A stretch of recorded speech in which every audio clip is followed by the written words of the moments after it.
Ahora con don Damián Querol, director de análisis del Banco Gallego, vamos a ver cómo están las cosas. Don Damián, buenos días. Buenos días, don Luis Vicente. Aunque no es muy alegre para España, con los datos que acaba de publicar el Instituto Nacional de Estadística, la tasa de paro se dispara en el tercer trimestre a un récord. Estamos en el 21,5% de la población activa, rozando los 5 millones de desempleados. Usted que ha visto los datos que ha publicado la estadística, ¿qué es lo que más le preocupa de este dato enormemente malo? Sí, básicamente, don Luis Vicente, es muy complejo que a medio plazo no se produzcan tensiones muy importantes. Es decir, con 18 millones de personas trabajando, que haya 5 millones de parados, es decir, que soporten a 5 millones de parados, eso a medio y largo plazo es insostenible. Si estuviéramos en una situación de crecimiento económico, de confianza y, por tanto, de inversión, creación de empleo, pues podría verse una senda positiva. Pero en el corto plazo y, sobre todo, a principios del próximo año, seguiremos sufriendo y esa cifra puede seguir subiendo algo más.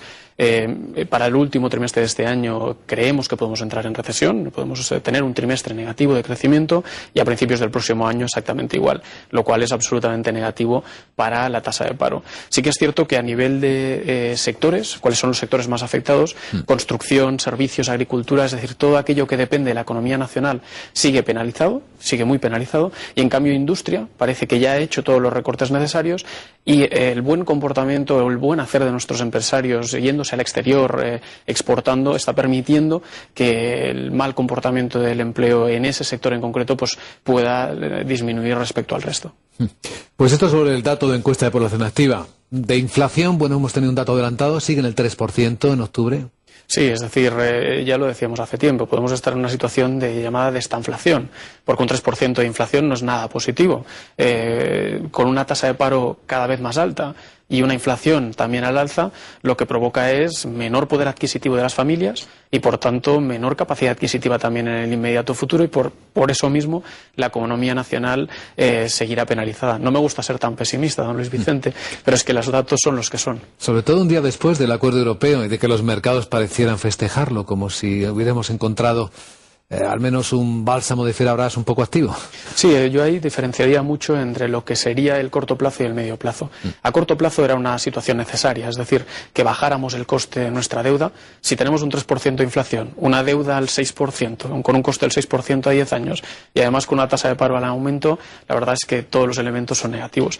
Pero a corto plazo sí que ha frenado un poco la presión de los mercados, porque efectivamente ponen otra muralla más. No obstante, esa muralla, ya lo hemos dicho recurrentemente, don Luis Vicente, creemos que no es suficiente. Hasta que no se creen los eurobonos, esto es positivo en el corto plazo, reduce riesgo y, por tanto, al igual que la recapitalización de la banca, reduce riesgos claramente y los mercados presionan menos, pero a medio y largo plazo provocará seguramente que los balances bancarios se reduzcan en los próximos 6 meses. Eso significa que no se concederá tanto crédito como a los bancos nos gustaría, de alguna forma, porque es nuestro negocio core, pero a largo plazo, hasta que no se creen los eurobonos, hasta que no se llegue a un acuerdo de que los estados extraen parte de su soberanía fiscal y lo extraen a la Unión Europea, hasta que eso no suceda, y eso será seguramente en una reunión que habrá en diciembre, y entre diciembre y marzo se tendrá que llegar a un acuerdo, por tanto puede volver a haber incremento de riesgo en ese momento precisamente europeo. A corto plazo, pues bienvenido sea, y todos los pasos que permitan algo más de visibilidad pues son positivos. Análisis de la escena, prácticamente en tiempo real, como ustedes comprueban, hoy con don Damián Querol, director de análisis del Banco Gallego. Gracias, don Damián, y buenos días. Muchas gracias, un placer.